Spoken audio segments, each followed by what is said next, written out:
Welcome back, everybody, to the NCAA Next Up Dynasty here on NCAA Football 14. Today, we will be kicking off season number 2 of the series following the college football landscape here in the 2023 college football season. Last episode was the season preview in which we went over preseason polls, conference projections, rosters, Heisman watch, All-Americans, all that stuff. So if you want a preview on what this season may look like, make sure to check out the card at the top right of your screen in case you missed it so you can check it out. In that episode, we detailed some of the many teams in the country this year who will be competing for the newly formed 12-team college football playoff, which is certainly going to change a lot of things on how the season is going to be played.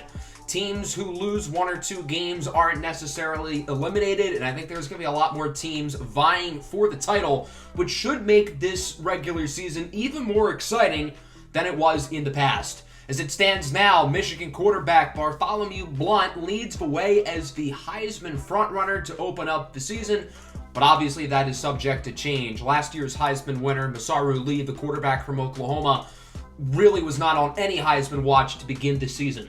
As we look at the schedule, Week 1 does not have a large quantity of games, but the quality is very good with a lot of SEC and Big Ten matchups. And then Week 2 and Week 3 is really where the meat and potatoes of the season kicks off, where everybody is beginning their season. So let's not waste any more time. Let's get this show on the road. Starting off with Week 1, a lot of SEC games during this week. We're going to start with Texas A&M and LSU, maybe the two most disappointing teams in the country last season, hoping to right their wrongs this season. And very early in the game, the first highlight of the 2023 season is going to be an injury. LSU quarterback Thomas Toromenko got clobbered when scrambling here. Not going to be a long-term injury, but he would not return for the rest of the game.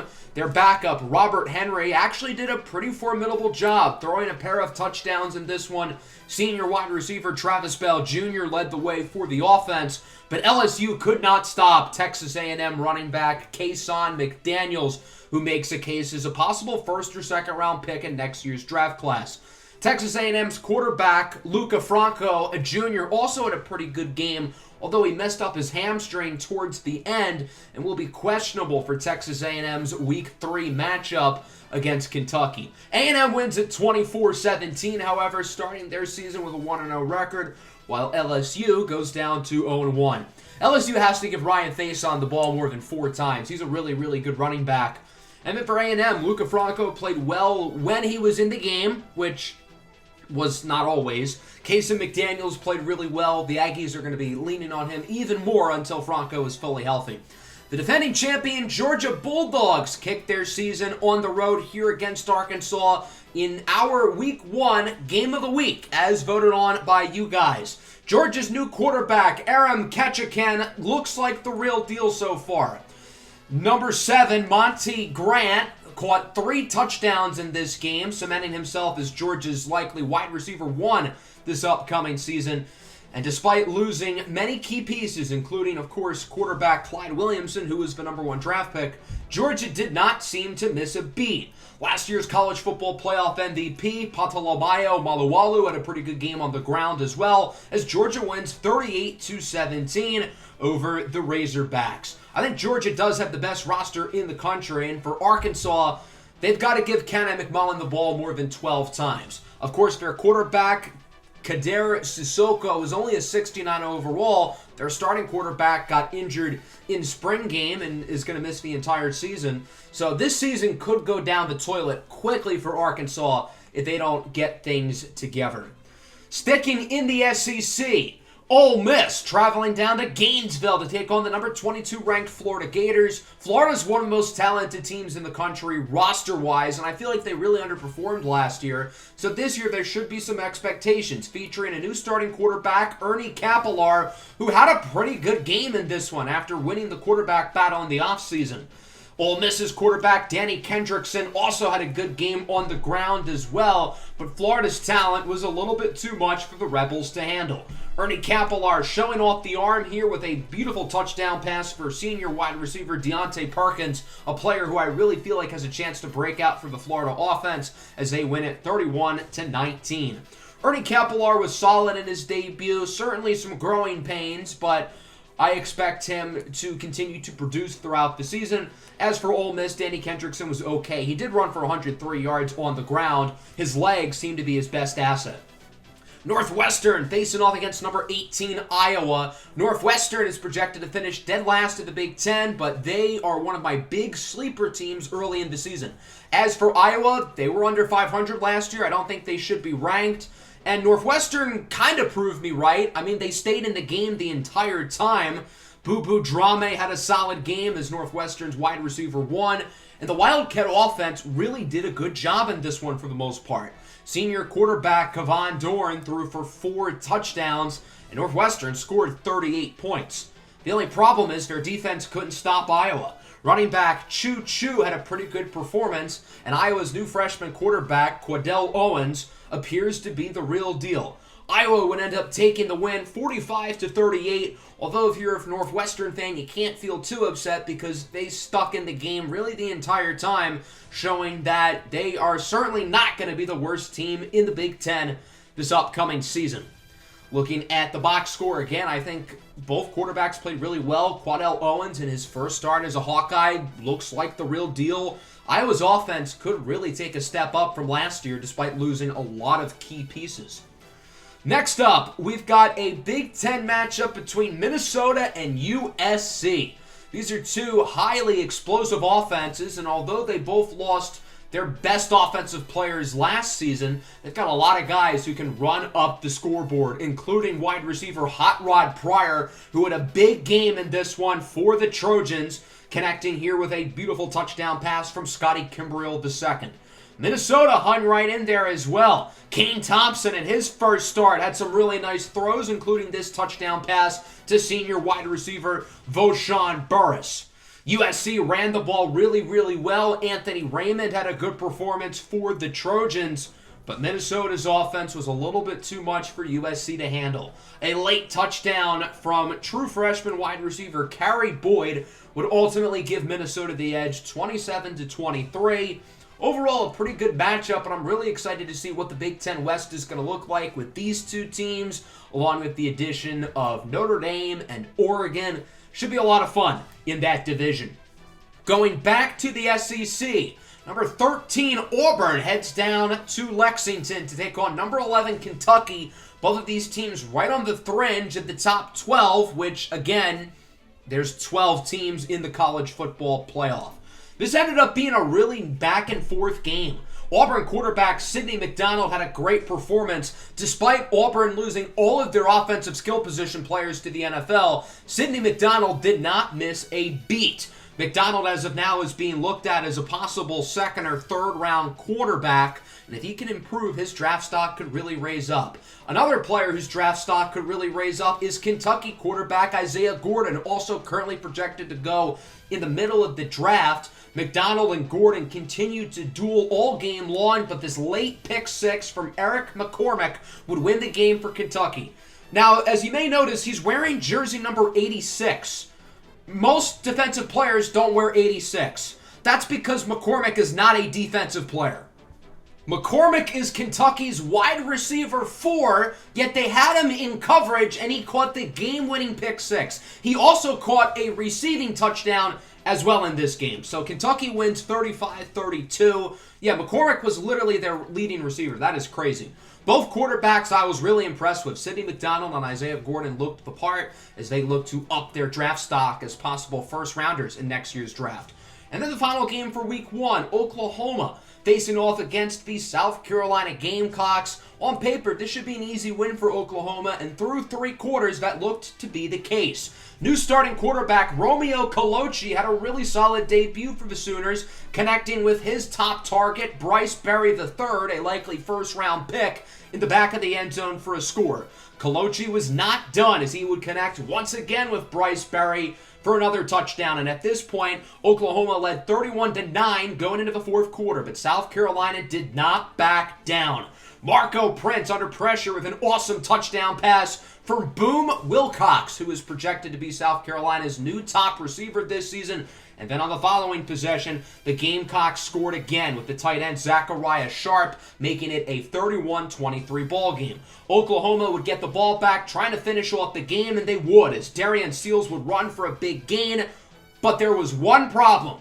Oklahoma was called for a holding on the play, negating it, and meaning they would have to redo third down. And sure enough, Kalochi would be sacked on the play by Schofield, meaning that South Carolina will get the ball back down by 8, and their offense would pick up right where they left off with a big run here from Braylon Murphy. And then not too long later, Marco Prince, as time expires, throws it for the end zone, and it's caught for a touchdown by Travis Rucker.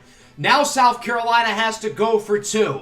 Prince, under pressure in the pocket, would connect once again with Travis Rucker to tie the game, but there's one problem. On the play, look at Rucker right here. He steps out of bounds, and then he would catch the ball, which is an illegal touching penalty. Let's take another close look at it to make sure he was out. Yeah, right there, very clearly out of bounds, so it would be an illegal touching penalty, meaning the 2-point conversion would not count, and Oklahoma would win the game 31-29. Got to give South Carolina a lot of credit for hanging in the game as long as they did. Marco Prince with 4 touchdowns. But it's not going to get any easier for South Carolina. They play against number 1 Georgia next week. Must be hard starting with the top 2 teams on their schedule. As for Oklahoma, I was impressed with Romeo Kalochi. Bryce Berry was really good. Solid win for the Sooners, although they let the pedal off the metal a little bit too early.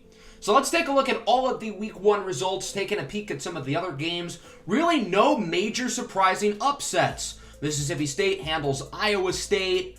Other than that, we really covered most of the super notable games. As we take a look at the new top 25 polls, no change in the top 9 as you would expect. Arkansas was number 10. They ended up falling quite a bit. Kentucky moves up to 10. Auburn drops a little bit as well. So Arkansas is now 15. Auburn now 18. And then Florida would move up a little bit, USC going down as well. But nobody drops out, nobody hops in. As for the Heisman watch, no change through Week 1, which makes sense because, well, 3 of these guys didn't play. As for your players of the week, they would end up going to Calvin Serrano, cornerback out of Iowa, on defense, and then Mississippi State quarterback DeAndre Smith on offense. He threw for 7 touchdowns over Iowa State.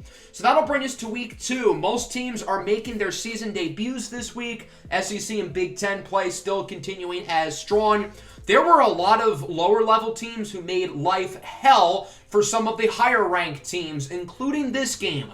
Arkansas State heads to the Big House to take on number 3 Michigan. This game ended up being really close, which obviously nobody expected whatsoever.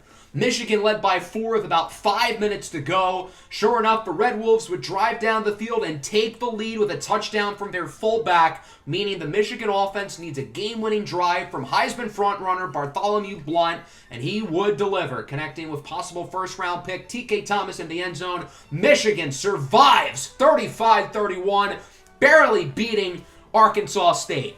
Bartholomew Blount did play pretty well, but Michigan's defense looked really suspect in this game over a questionable Arkansas State offense. The University of Alabama kicks off their season against the Akron Zips. Last year felt like a disappointment for Alabama, although they did win a New Year's Six Bowl. This is a team who really lives and dies on running the football, and they did that at a high level today. However, their defense did not produce at a high level. Chris Morales, the Akron quarterback, had a great game connecting in the end zone with Gunnar Wilson, a former Penn State transfer, one of the highest-rated tight ends in the country. Bryson Byrne, Alabama's quarterback, had some good throws, including an awesome touchdown pass to Khalil Hassan, icing the win for Alabama, 38-28. Again, a little bit close for comfort, but I guess a win is a win. Not a perfect game for Byrne, but he did have some pretty good throws, leaving Alabama fans pretty optimistic about what he'll be able to do this upcoming season.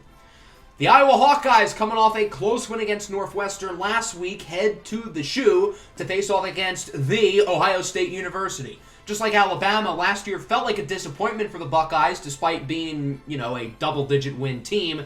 And Ohio State completely dominated the Hawkeyes in this one. Mookie Davis, now the full-time starter at running back, ran for over 160 yards. Marco Brunley, the senior quarterback, had a pretty solid day as well. The Buckeyes win big, 39-17 over Iowa. The Hawkeyes remain in the top 25, only dropping 4 spots. Great to see Mookie Davis play as well as he did with a full-time load. The offense played well for Ohio State. The defense played well. Cordell Owens did miss most of the game with a minor injury, hence why, Iowa's offense couldn't really get going. The defending Big 12 champion West Virginia Mountaineers face off against a team I'm very high on this season, the Vanderbilt Commodores. West Virginia is led by Heisman Watch quarterback Jose Alvaro, and he did his part. 26 of 34, 2 touchdowns, including this one to Richard Alfred. But Vanderbilt's offense was really good too. They ran the ball at a very high level. Vanderbilt's new quarterback, Trey Libby, did not throw it well in this game. He went 11 for 31, but Vanderbilt, their run game was just too good. The best time to buy Vanderbilt stock is when I told you to in the last episode. The second best time would be now. Vanderbilt wins 34-31, and the Commodores are now in the top 25 at number 20. West Virginia just ahead of them at 19. Once Trey Libby is consistently throwing the ball at a high level, look out. They're going to be dangerous. USC heads to Autzen to face off against the Oregon Ducks. Both of these teams former rivals in the Pac-12. Now they're rivals in the Big Ten.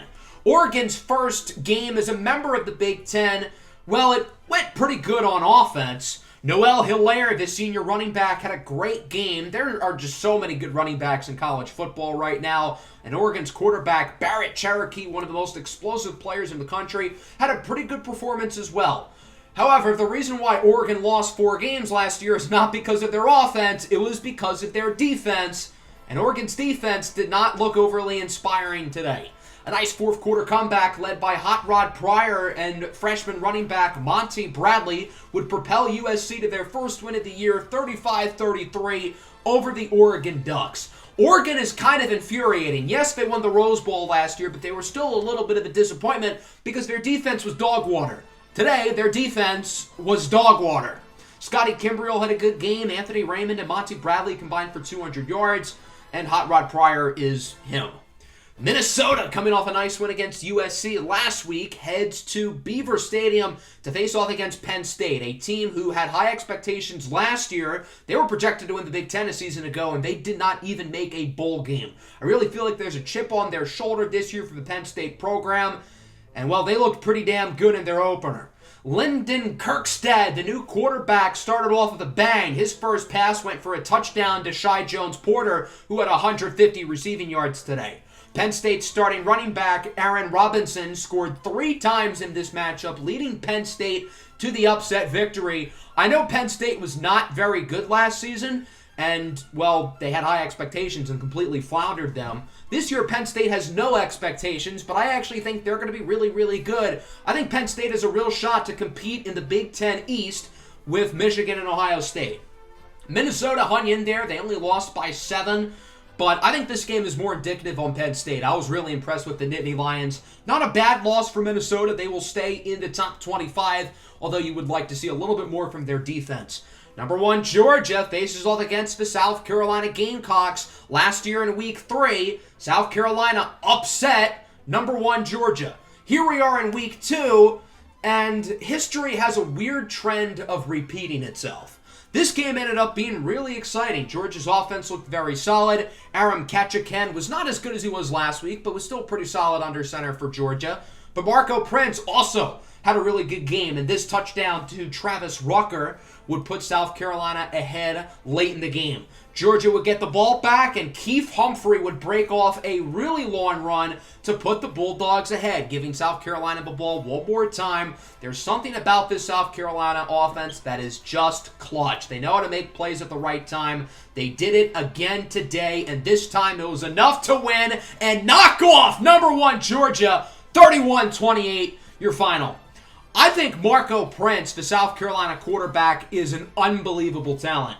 Now, South Carolina's defense wasn't the best, although they did stop Patalomayo Malawalu. They also broke his foot, and Malawalu will miss probably half of the season, a major loss for Georgia. But back to South Carolina, Marco Prince is awesome. I think he is one of the 5 to 10 best quarterbacks in college football, and I think his stock will continue to raise. Notre Dame heads down to the U to face off against the Miami Hurricanes in our Week 2 subscriber-voted Game of the Week. And sure enough, this game ended up being really exciting, unlike the Week 1 Game of the Week. So Notre Dame has a new starting quarterback, Baz Boyd, and he was intercepted twice in the first half. So what did Notre Dame do? They decided to bench him for a true freshman, Jalen Breaker, who had a really nice touchdown pass here to Cyril Churchill. You may have noticed Breaker's jersey number is number 80. Yeah, he also plays wide receiver. What is with wide receivers today dominating at other positions? And I will say he was a quarterback in high school, but even so, why is he their backup? I feel like his performance kind of took away from how good Scooter Young Jr. of Miami was. He ran it down Notre Dame's throats, but Notre Dame likewise ran it down Miami's throats. Notre Dame's new starting running back, MJ Hill, went for 227 yards, leading Notre Dame to the victory, 45-38, in easily the weirdest game of the season so far. This was certainly an odd one. Scooter Young Jr. balled out, 278 passing yards to go along with 3 passing touchdowns, and then on the ground, he ran for 172 and 2. So pretty much he had a total of about 450 yards of offense, pretty much carrying Miami the entire game, but they still lost to a wide receiver playing quarterback. Again, the big storyline here is Notre Dame's run game. MJ Hill is really good. Last year, Notre Dame had one of the best running backs in the country, Nate Washington, who was drafted in the second round by the LA Rams, and it doesn't look like they're going to miss a beat without him. I don't think Notre Dame's going to have a quarterback battle with Jalen Breaker. I think Baz Boyd will start going forward, but it is weird that they would bench him so early. They should not mess with his confidence at all. Arkansas, coming off a tough loss last week, heads down to Gainesville to take on number 21 Florida. Arkansas's got to win some games against some tough opponents, or else this season could fall apart pretty fast. On the flip side, for Florida, I think they've got themselves a pretty damn good quarterback. Ernie Capellar has really impressed me, and he was not supposed to start this year. But with Genesis Moon declaring for the draft and Capellar winning the quarterback battle, he got this opportunity and did not look back. My favorite storyline at this game is the emergence of this kid, number 85, Chris Carpenter, a redshirt senior, who had 1 career collegiate catch going into today.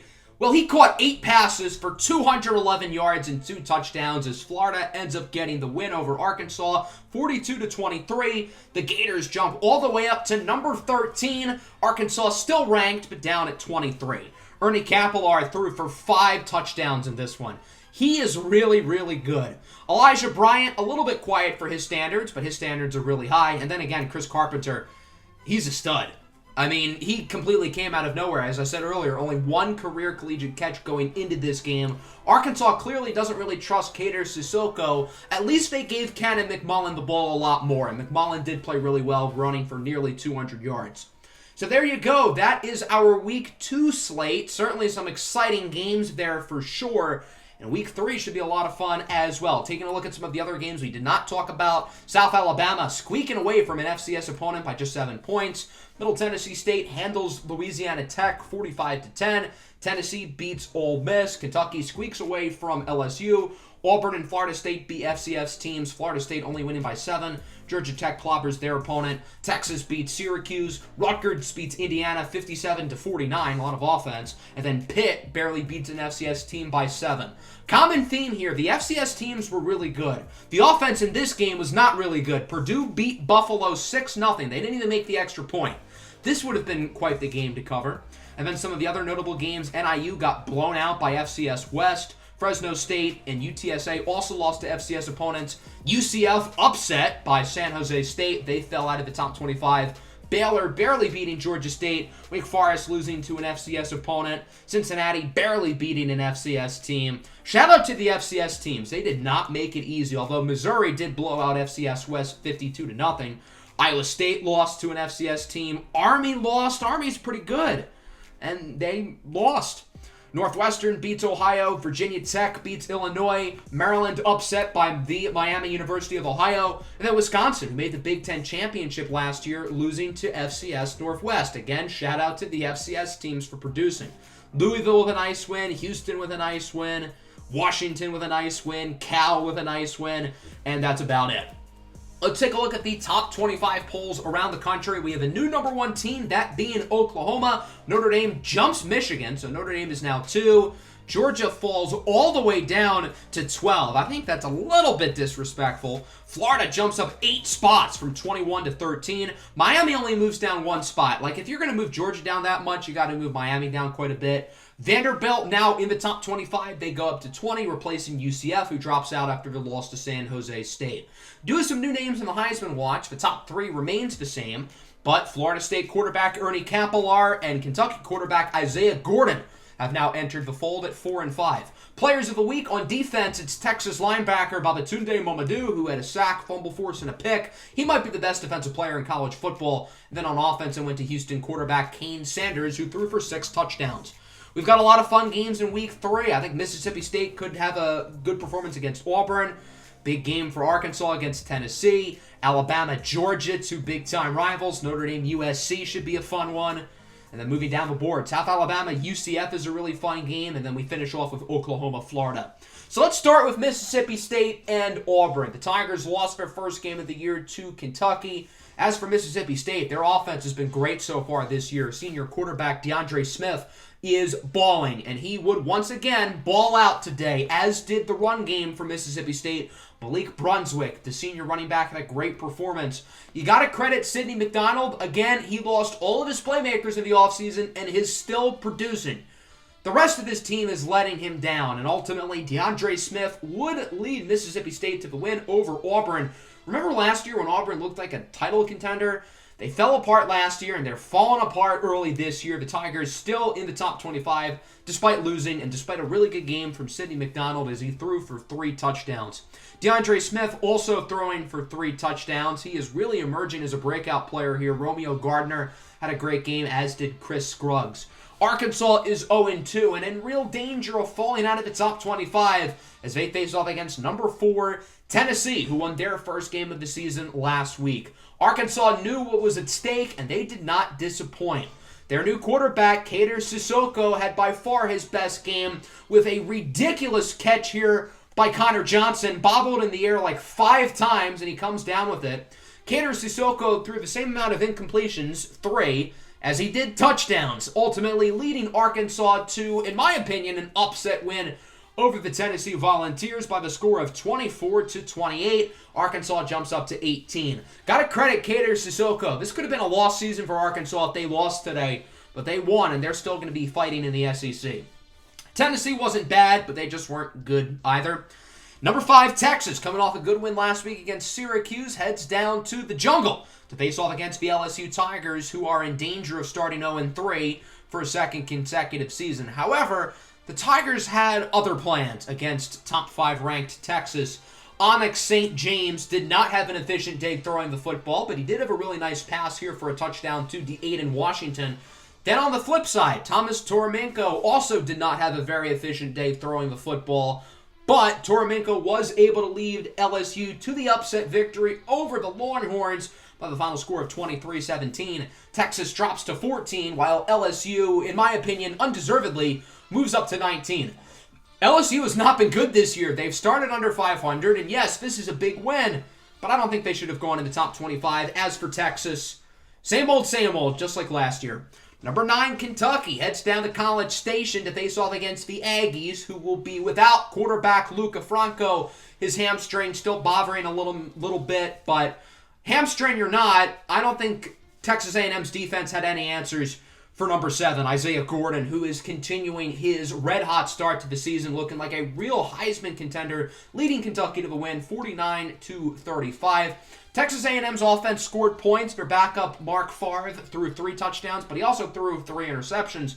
Casey McDaniels had a really good game, but he's only going to be able to carry the offense so far until Luca Franco gets back. And then again, Isaiah Gordon, he's really good. Georgia coming off a bad loss, facing off against number 6, Alabama. Both teams have major injuries. Bryson Byrne last week suffered an upper arm fracture. He will be out 11 weeks. And then, as I said earlier, Patalomayo Malawalu broke his foot. So I think this is really going to be a battle of which team can overcome arguably their best player getting hurt. And there was a very clear answer, and that would be the defending national champion Georgia Bulldogs. Malawalu's backup, Keith Humphrey, is really good. And sure enough, Humphrey ran the ball really well in this ball game. Humphrey's a senior and will never get a chance to be the lead back here at Georgia, but he'll get to take advantage of these next 6 or 7 games as the guy. Aram Kachakan, again, pretty good in this one for the Dogs. As for Alabama, they started former 5-star recruit Troy Davenport at quarterback. I just don't really think they trust him yet. Davenport only threw 9 passes, completing 4 of them. He did have some nice plays, but I don't think Alabama really trusts him to run the offense. They trust him less than they trust Bryson Byrne, which says a lot. Keith Humphrey, 169 yards, nice, and 2 touchdowns. And then Davenport had some good throws, had some bad throws. Alabama's rushing game wasn't overly explosive, although not bad. Murphy and McCloskey nearly had 100 yards each. Number 2, Notre Dame heads down south to Southern California to face off against the USC Trojans. Last year, these two teams played. That game was a total garbage dump. Notre Dame completed 2 passes, and USC threw 5 interceptions. This time, the game was a lot more exciting. Jared Richardson, Notre Dame's backup running back, ran for a touchdown on the first play of the game, and MJ Hill had another really good performance for the Irish as well. Notre Dame led big, 38-14, going into the fourth quarter, but USC stormed back, starting with a pick 6 from senior cornerback Andreas Ivey, and then the offense continued to deliver. USC would score a field goal on the next drive, making it a 14-point game, and then a pair of touchdowns later, USC would tie it. Kimbriel would connect with Cash Wade Jr. on this play. Wade caught 11 passes today for the Trojans. And then the one to tie it, caught by Hot Rod Pryor, who has scored in each of USC's first 3 games so far, although that was the only pass Pryor caught. Notre Dame would get the ball with about 10 seconds to go. They wanted to run one more play, and sure enough, Jared Richardson took it all the way to the house. Notre Dame wins at the buzzer, 45-38. Notre Dame jumps up to number 1 as they now have 2 top 25 wins on their resume. A big win for the Irish. Des Boyd did not play great, but they ran the ball wild. MJ Hill has been maybe the best player in college football so far. And then Jared Richardson scored on the first play from scrimmage and the last play from scrimmage, leading Notre Dame to the win. Georgia Tech faces off against Maryland. This is the Terps' first game as an ACC team after moving back into the conference. Maryland lost last week to Miami of Ohio, looking to get revenge here against Georgia Tech. And the Terps' offense played really well. Sophomore running back Nick DiMaggio scored twice. As for Georgia Tech, there were some ups and downs on offense. Their new starting quarterback, Rowan Tanabe, had some good throws, like that one for senior wide receiver Savion Shorts. He also had some bad throws as well, and ultimately, the senior quarterback, Josh Ganymede, was able to lead Maryland to the upset, 49-35 over Georgia Tech, as Maryland wins their first game in the ACC. Rowan Tanabe, under 50% completion percentage with 2 interceptions, but he also threw 3 touchdowns, 2 of which were caught by Savion Shores, who had a great game. Ganymede goes 15 for 30 with 2 scores. DiMaggio adds 2 scores as well. Next up, number 17, South Alabama heads down to Central Florida to take on the Knights, who were upset last week by San Jose State. UCF looking to right their wrongs against the defending national champion runner-ups, South Alabama. Of course, the Jaguars are replacing a lot of players from last year's team, including quarterback, but their new QB, Kujay Reddings, looks to be pretty good as he connected with Sammy Wusis 10 times today. As for UCF, they have a new quarterback as well. Nolan Mitchell II had some really nice throws tonight. And then number 6, Jensen Young, is really looking like the best receiver in college football. He was a Biletnikoff Award finalist last year, and this year I really think he can cement himself as the best receiver in the country of some catches like that. His contested catch ability, along with his ability after the catch, is so impressive, and UCF's run game was ultimately also able to lead them to the win over South Alabama, 44-21. South Alabama loses their first regular season game of the entire series, as they will stay in the top 25 at number 21.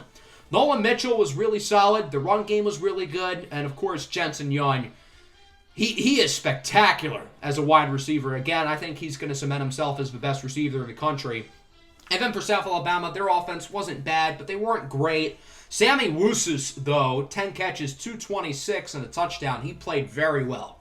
Michigan heads down to Northwestern to face off against the Wildcats.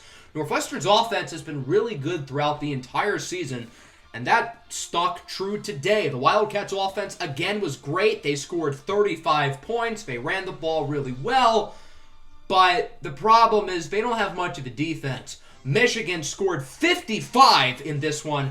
Bartholomew Blount really did not have to do a whole lot. He only threw 16 passes, completing 9, but 3 of them went for touchdowns, and Michigan would win by 20. Kevon Dorn did not have his best performance. They did run the ball really well. Koko Zovic with nearly 140 yards. As for the Wolverines, again, Blount, not an overly busy day. The starting running back, Casey Aceron, also only got the ball 7 times. The backup, Emmett Denzel, really led the backfield for Michigan. Their defense was bad, although they do have a really good corner, Castello Benedetto, who had 2 interceptions. Vanderbilt coming off a huge win against West Virginia, facing off against Kansas. If there's one thing we should know about Vanderbilt, it's that their football program is not good. And I know I told you to buy stock in them, but we might have jumped the gun because Kansas ended up winning 44-21, blowing out the Commodores' Rock Chalk Jayhawk. Trey Libby threw for a lot of yards, a lot of touchdowns, and a lot of interceptions. Joshua Ubuka was really good for the Commodores, 140 yards and 2 touchdowns. Milton Livianco had a great game for the Jayhawks, throwing a pair of touchdowns as well. And then the final game of the day, number 1 Oklahoma heading down to Florida to face off against the Gators in our Week 3 college football Game of the Week. Alabama and Georgia actually won the vote for Game of the Week, but with the 2 super big injuries in that game, I figured I would make an executive decision and give it to second place. That ended up being this game, and I think I made a good decision because this matchup was really fun. Both offenses went back and forth. Both quarterbacks played out of their minds. Ernie Capellar continuing to deliver for the Florida Gators with some more really good throws. And then for Oklahoma, I think Romeo Colucci is the real deal. So what ended up being the difference maker? The difference ended up being the run game, and well, Florida has the best running back in the country.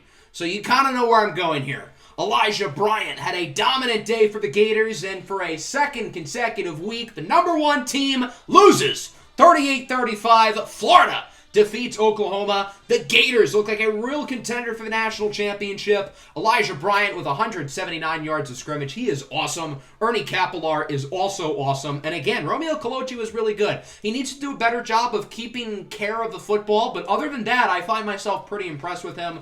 Oklahoma's skill position player is really good as well. As we take a look at the games around the rest of the country, Rutgers squeaks away from Northern Illinois in overtime. The Rutgers Scarlet Knights now ranked number 15. Florida State and Pitt, both with solid wins. Middle Tennessee State demolishes Eastern Michigan. Minnesota back on the win column. Clemson wins their first game of the year. Penn State with a big win. They're now ranked along with South Carolina. West Virginia wins their first game of the season over Arizona State. And then Miami beats an FCS opponent. As for the other games, Oklahoma State smothered by Ohio, last year's MAC champions. This was a big surprise. Iowa State, in my opinion, the worst Power 5 team in the country, beating Iowa. Iowa State just lost to an FCS team last week. Doesn't make sense, but we'll roll with it. Virginia Tech scores 52. Washington with a nice win. Oregon with a nice win. Their first of the year. Houston's offense is really good. Syracuse dropped 52. North Carolina with a good win. Temple upsetting Tulane. Illinois beats UCLA. Akron squeaks away from Wake Forest in a close one. Ole Miss wins their first game of the year. Air Force beats Utah in overtime. Idaho gets the upper hand against Memphis. And then moving down the board, Western Kentucky, they're surprisingly 0-2. Army surprisingly 0-2. And then TCU beats Missouri by 6. Looking at the new top 25 polls, Notre Dame is now number 1 after the loss to Oklahoma, who drops to 6. With some other big movers, Ohio State and Florida State each moving up 3 spots. Kentucky and Florida now firmly in the top 10. Alabama drops to 11. Texas drops to 14. LSU, Penn State, and South Carolina now ranked, with Vanderbilt, Iowa, and Tennessee dropping out. As for the Heisman race, the top 2, no change. Isaiah Gordon moves up to 3, and Marco Prince is now in 5th. Elijah Bryant, who had his best game of the year, is off the list because, well, logic doesn't make sense. Why does Bryant move down when he plays really well, but when he's not so good, he stays on the list? I don't get it.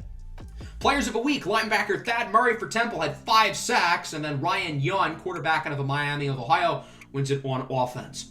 Let's take a look at our schedule for weeks 4, 5, and 6. Got a lot of really fun matchups here. If you want to vote for the subscriber-picked game of the week, make sure to go join the Discord server down in the description. I want to do something more special with the game of the week other than just saying, hey, this is the game of the week, like I did today. So if you have some suggestions, let me know in the comments. Some games I'm really excited about include Oklahoma, Georgia. The game I'm most excited about in the next 3 weeks is Kentucky and Florida. Both of those teams look awesome, so I'm really excited to see which one of those two can get the upper hand in week 5, because both Kentucky and Florida look like real contenders for the national championship game. Clemson, Georgia Tech's going to be fun as well. Georgia Tech really put themselves on the map last year once they upset Clemson, and they've continued to carry that momentum since, although they did lose today. Week 6 is a pretty fun slate of games as well. Minnesota, Notre Dame, Kentucky, South Carolina as well. So before we wrap up today's episode, I want to go over some teams whose stocks have gone up and down, mainly in the SEC and Big Ten, because they had the most interesting games. Florida and Kentucky both look like national championship contenders. Really impressed with South Carolina. They hung in there with Oklahoma. They beat Georgia. I think Marco Prince is a star. Some teams who are down. Alabama. I don't know. There's just something wrong with that team. And with Bryson Byrne out, their season could be in trouble. Iowa looks pretty bad in the Big Ten as well. But if we move to the flip side, a team I'm really excited about in the Big Ten is Penn State. I think they're really going to exceed expectations, and I think they're going to play like people expected them to last year as a real contender for the Big Ten and the college football playoff. So that's going to wrap up the episode. Hope everyone enjoyed. Make sure to leave a like and subscribe if you're new. Peace out.